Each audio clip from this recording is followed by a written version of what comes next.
Grass, brother. Ja.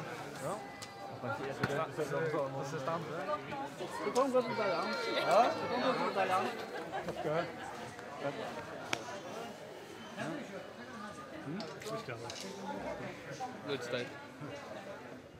Jeg skal vekna håndballsambandet og alt håndballsførjer inntil det kom hjertelig at lukke. Jeg tykker ikke nægare å kunne ha drømt om at vi har hørt hvordan ytla dit over 4. Og særlig at jeg utslitt i leierdegjen.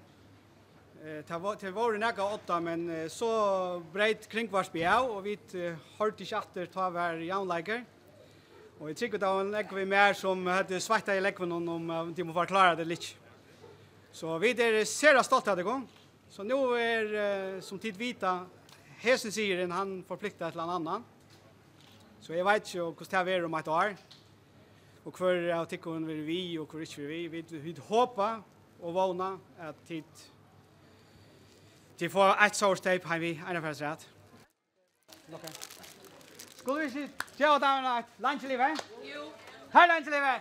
Hurra! Hurra! Hurra! Og så det lenka? Hurra!